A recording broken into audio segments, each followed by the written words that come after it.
So like you're in your room, right? And you hear someone knocking at your door. Like gung gung gung gung gung gung. And you go and open the door and it's a flying bullfrog asking you, eat me or you die. Don't eat me or you die.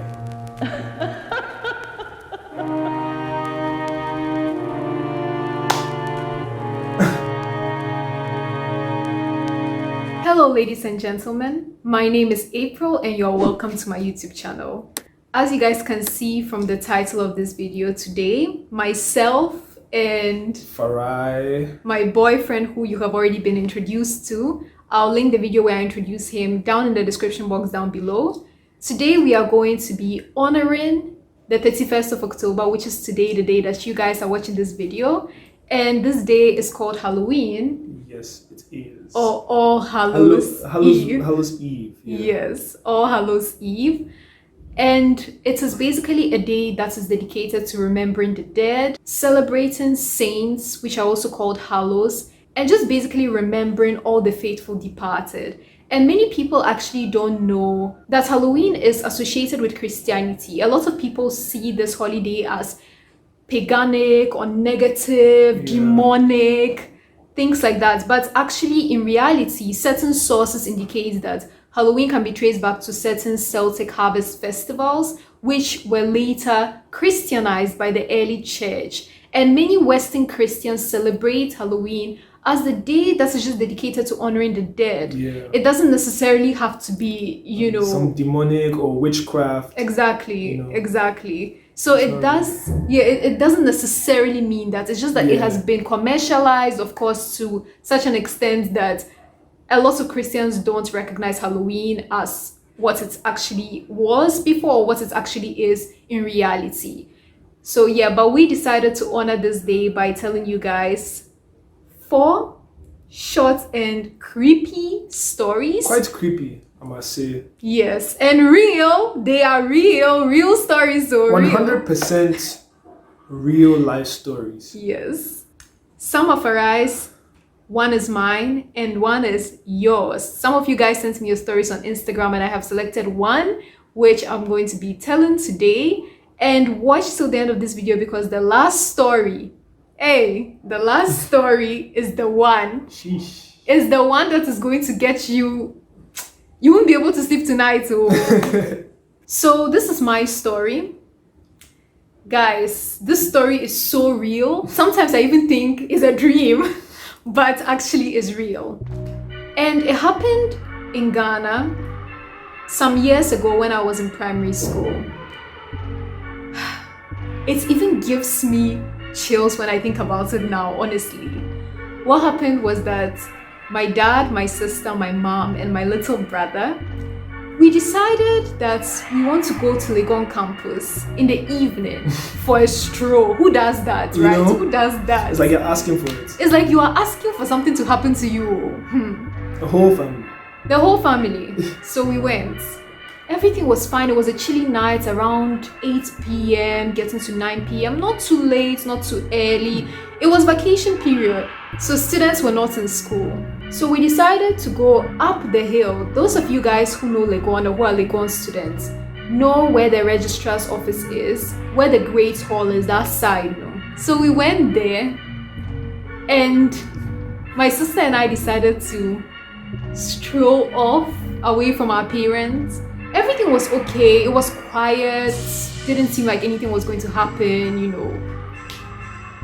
And then my sister and I got back to our parents who were near the car. So we were actually about to leave Legon. My dad was sitting at the driver's seat holding my brother, who was a baby at that time, and my mom was trying to get into the passenger seat. My sister and I were now coming to the car, and opposite our car were some bushes. Nothing too creepy. I mean, it's Legon, and if you know campus well, you wouldn't feel threatened. So as my sister and I were entering the car, the bushes parted. Oh my goodness. It's like, oh my goodness. And about 5 guys came out. very black guys reflecting against The moon. What? Not the moon, the night. What? the lights, The street lights. Reflecting against the street lights and the moon, Together. both of them, and they were smiling.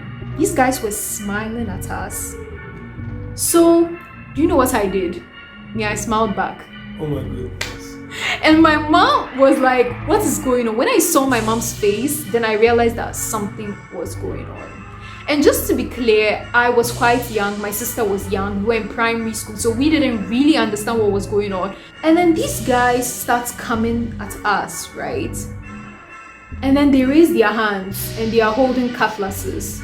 Each guy, 5 guys, so each of them is holding a cutlass. And that is when I started running. I was like, oh my god. April, that's and why I they're ran. going to chase you. I know, right?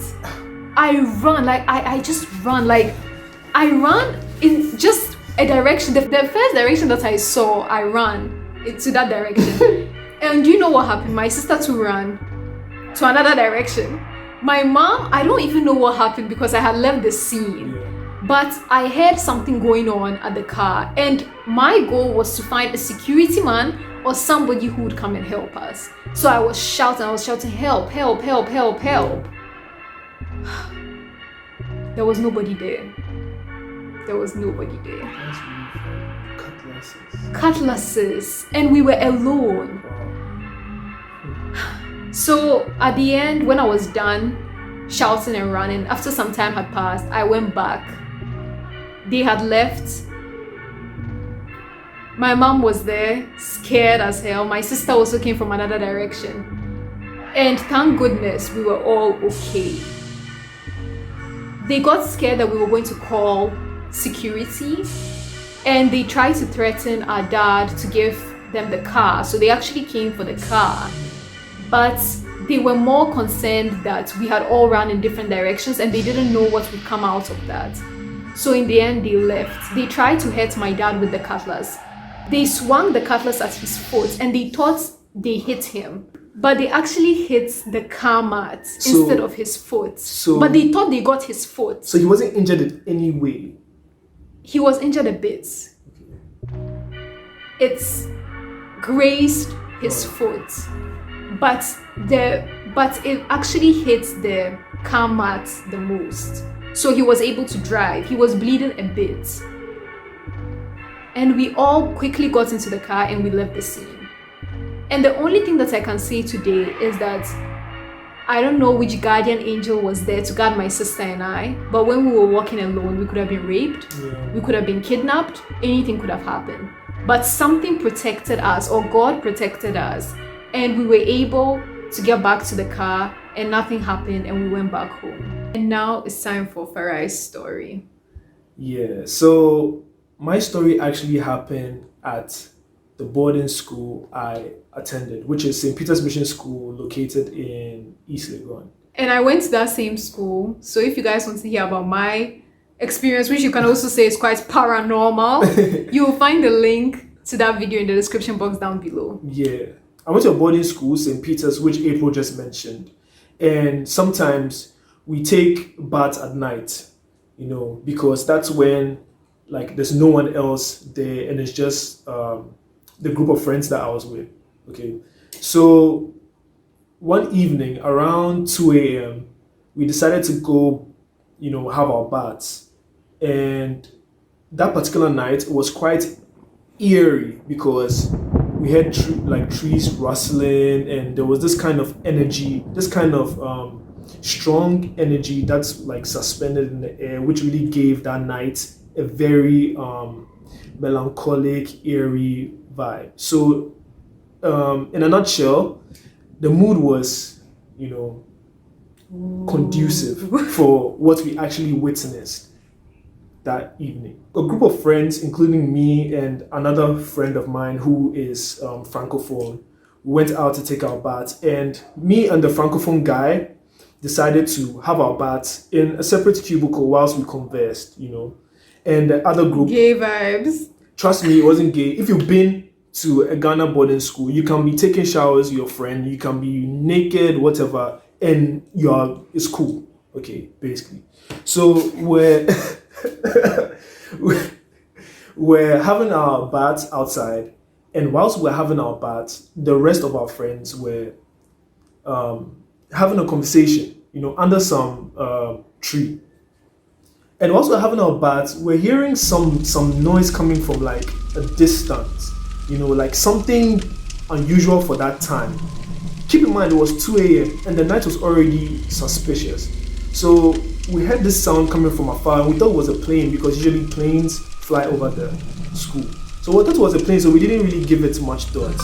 And before we realized, I had a group of friends that were outside saying, "What is that? What is that? What is that? Like, what is that? Like, yo," And we were showering, so there was like soap in my eyes, so I had to just like rinse it off, and I just looked up into the sky and I saw this. I don't know what it is, but it was like this circle beam of light, like a UFO. So yeah, sort of like a UFO, and it just, boom, like it just went in the air, like boom, and everyone was like, "What is that? What is that?" Did you get it? And it was so scary, and like we've never witnessed anything like that before, and it couldn't be a drone because at that time drones weren't mainstream like that. This was back in like 2013, So yeah, we saw it and we all rushed to the dorm because honestly, we actually thought that the world was about to end because like we had never experienced something like that. So we all just went back into the dorm and went to wake everybody up. Like, get up, the world is about to end, we need to leave right now. People went to call their parents because of how and we actually saw the thing. We don't know what it was that night, but that was a really scary night. I don't think I've ever been scared like in my life like that ever before. It was really crazy. That's the day that Farai started believing in aliens. Yeah. I don't care what anyone says. Area 51 is real.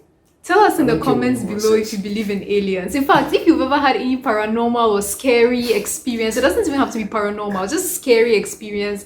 You were attacked, you saw a ghost, you were kidnapped by aliens, abducted by aliens. I would really like to listen to that one. So, because we need to talk, honestly, if you've been abducted by aliens before, we need to have a serious conversation. And I've actually heard that in boarding schools, a lot of this shit happens. So tell us in the comments below. Tell us all the shit that boarding you've school witnessed. Stories. Tell us. So now, the story from you guys. I'm going to read. I was a teenager, about 12 or 13 years. And I slept during the afternoon and woke up around 7 p.m. It had gotten dark by then. I woke up because I heard my mom talking with someone outside the house. Out of curiosity, I opened the window to check who it was. I saw her talking to a family friend, and then, right behind them, there was this huge white figure. Huge. Wow. As tall as two obese people, standing on top of each other. I looked at its face, and it had no eyes, but it had a very huge mouth. Wait. Do you know what this reminds me of? If you guys know that boarding house story where like in the night you see a very tall figure and you can only see their legs, or you can't see their faces, and if you see their faces, it's rumored that you're just going to die, and a few days later you're probably just going to go mad. This really reminds me of that. Anyway, it had no eyes, but it had a very huge mouth. I think it saw me, and it gave me the widest smile I have ever seen. It had perfect white teeth. Wow. I quickly closed my window and I went to watch TV. I tried to ignore what I saw. I asked my mom about it, and guess what she said? You have got the wildest imagination ever. I feel like his mom kind of Is knows what he's talking about, but doesn't want to. Because what kind of response is, you've got the wildest imagination ever? this particular one was one that really got to me personally because it was just very strange and subtle, but strange. One day, my dad told me, oh, he's going to see his friend who is from his hometown, right? He's come to Accra and stuff. So he wants to go and see him and talk to him, you know. The guy moved from Bolgatanga to Accra, you know. So we decided, oh, we'll go and see him, you know, just talk to him, visit a family friend, like normal vibes. So me, I was down for it. I was like, okay, cool, let's go. I'm not doing anything today. So we decided to go. So we got to his house, and he was actually a very nice guy, you know, young, zealous, you know, with quite, he was energetic. You could tell that, yeah, he's new in Accra. He really wants to get his life moving here, get things started. Anyways, yeah. So we're actually talking to him. He asked me questions, how am I doing and stuff like that. But you know, you could tell that this man, he was actually quite troubled. You know, he's been through a lot. You know, his decision to move to Accra was one that had to do with issues he was facing where he previously resided. So he was talking to my dad. He was pouring his heart out to him and all that. You know, it was interesting. When we're done talking to him, we just bid our farewells and just went home and stuff. Like a day or two later, we actually got a call that this man had died about 2 weeks, 3 weeks before we actually went to visit him. Oh my god. And I don't know if you guys have ever had experienced this feeling before, when like you hear something or your reality just changes within an instant.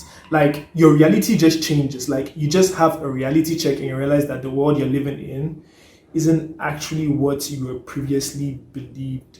You were previously convinced to think it was.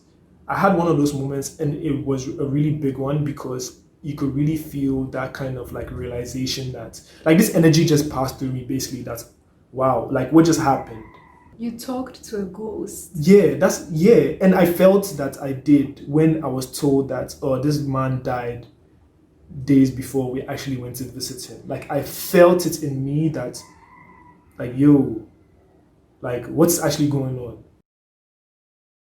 By the way, on the 1st of November 2020, this coming Sunday, I'm playing a gig at Alliance Francaise with a couple of friends of mine. We make music, and I'm playing a gig there from 6 p.m. for an hour. So if you want to come and see me play and jam, you can come through. We'll be expecting you. Yeah, you guys should definitely come. I might also be there, so we'll get a chance to meet, to catch up, or just to talk. Yeah. But for now, bye. Bye. And have a happy Halloween. Scary one.